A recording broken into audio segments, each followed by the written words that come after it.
শালবনির অনুষ্ঠান থেকে ফের একতার পক্ষে সওয়াল। ভেদাভেদ নয়, বরং মিলেমিশে থাকার বার্তা মুখ্যমন্ত্রীর। আমি চাই আর কিছু না, সবাই সবাইকে ভালোবাসুক। India is a vast country, but it's a unique country. We have to remember, we have different state, different foods, different languages, different culture, different religions, different festival. But one thing we must remember, we are together. It's a together family. We want to strengthen it, not to divide it. Jindal গোষ্ঠীর 16,000 কোটির বিনিয়োগ। আসুন newsroom লাইভে এবার সেই খবর দিয়ে আপনাদের। শালবনিতে হবে তাপবিদ্যুৎ কেন্দ্র, শিলান্যাস করলেন মুখ্যমন্ত্রী মমতা বন্দ্যোপাধ্যায়। তার দাবি, এই প্রকল্পে কর্মসংস্থান হবে 15,000।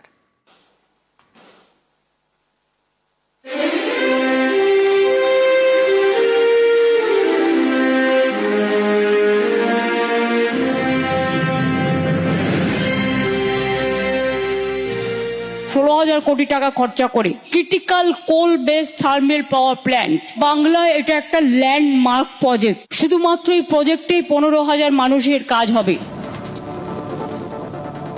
সিমেন্ট কারখানার পর তাপবিদ্যুৎ কেন্দ্র।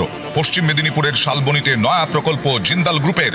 সোমবার শালবনির সৈয়দপুরে এই প্রকল্পের শিলান্যাস করেন মুখ্যমন্ত্রী মমতা বন্দ্যোপাধ্যায়। এই প্রকল্পে 800 মেগাওয়াটের 2টি পাওয়ার প্ল্যান্ট তৈরি করা হবে। বিনিয়োগ 16,000 কোটি টাকা। 16,000 কোটি টাকা খরচা করে critical coal base thermal power plant 800 করে 2টি ইউনিট হবে, অর্থাৎ 1600 মেগাওয়াট হবে। Special type of eco friendly project, that there will be no pollution, it is environment friendly. Need of the hour is that Eastern India, this type of project has never happened before. Shalboni land belongs to the farmers of this area. So therefore, each one of you must get employment in this land. तो ये मेरी guarantee है, ये मेरी promise है आप सबके सामने कि जितना भी यहाँ पर काम होगा उसका जो आपको बेनिफिट होगा, आपकी नेक्स्ट जनरेशन को उसका बेनिफिट होगा।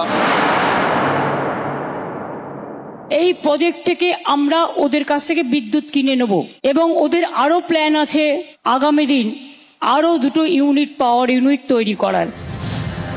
শালবনিতে জিন্দালদের হাতে রয়েছে 4,100 একর জমি। এর মধ্যে 1,700 একর জমিতে হবে 1600 মেগাওয়াটের বিদ্যুৎ প্রকল্প। গত ফেব্রুয়ারিতে বিশ্ববঙ্গ বাণিজ্য সম্মেলনে শালবনির এই প্রকল্পের কথা ঘোষণা করেন জিন্দাল গ্রুপের সিএমডি সজ্জন Jindal. Into 2 into 800 megawatt power plant in Shalboni with an investment of 16,000 crore rupees. Our investment is not just about generating power, it is about empowering Bengal's future. ঘোষণা অনুযায়ী কাজ। সোমবার শালবনিতে বিদ্যুৎ প্রকল্পের শিলান্যাস।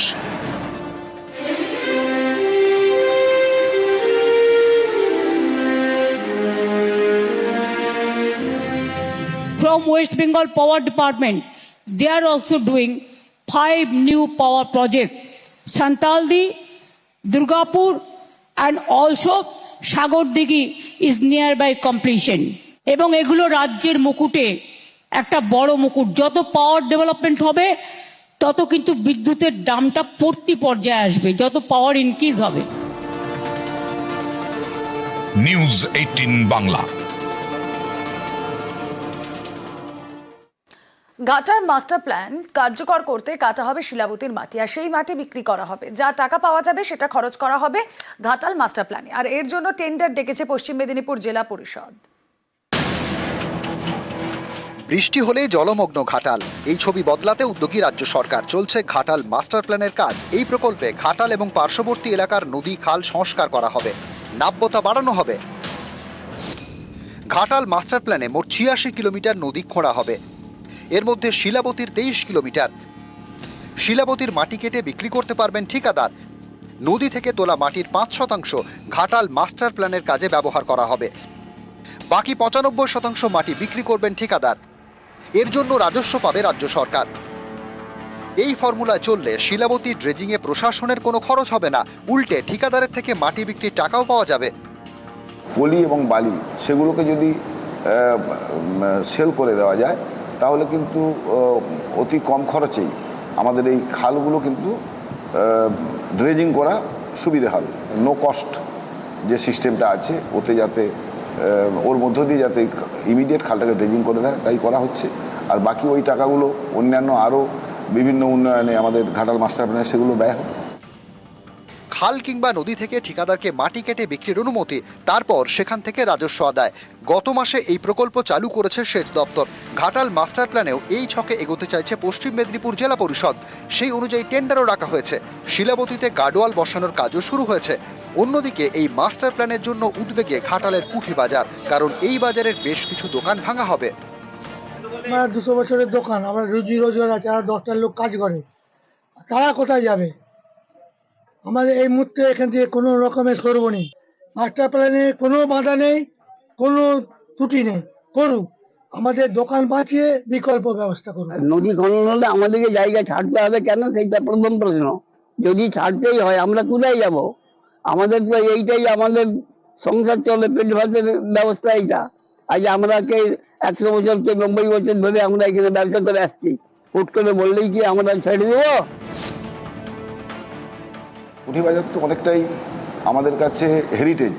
ওদের যদি আমরা আগামী দিনে রিহ্যাবিলিটেট করে দিই, তো তাই আমরা ঠিক করেছি যে কাছাকাছি আমাদের গভর্নমেন্ট ল্যান্ড যদি থাকে সেই জায়গা আমরা চিহ্নিত করে সেখানে আমরা মার্কেট তৈরির ব্যবস্থা করব। ঘাটাল থেকে সুকান্ত চক্রবর্তী, নিউজ 18 বাংলা।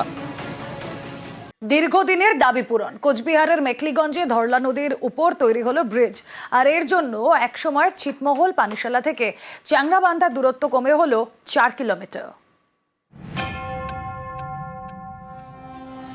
ধরলা নদীর উপর নতুন ব্রিজ রবিবার হয় উদ্বোধন।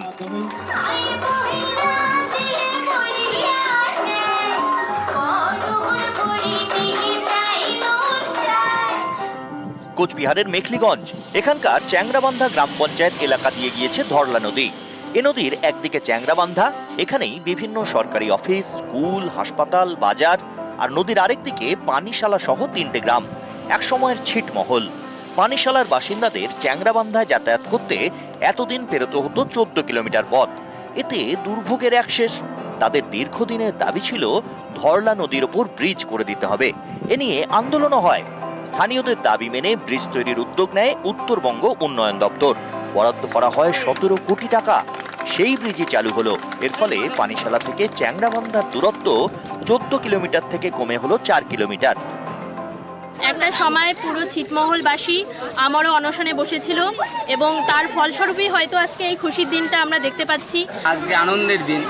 আমাদের এলাকায় এত টাকা খরচ করে আমাদের এই সরকার এত বড় উদ্যোগ নেবে আমরা আগে কোনোদিন কল্পনাই করি না।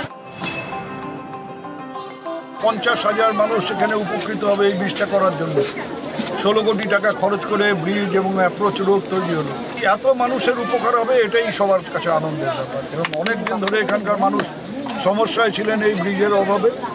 সেই ব্রিজটা আমরা করতে পারলাম, আমাদের দপ্তর থেকে হলো, এবং মাননীয় মুখ্যমন্ত্রীর অনুমতি নিয়েই এই কাজ শুরু হয়েছিল, তার নির্দেশে এই কাজ শুরু হয়েছিল। কোচবিহার থেকে শুভঙ্কর সাহা, নিউজ 18 বাংলা।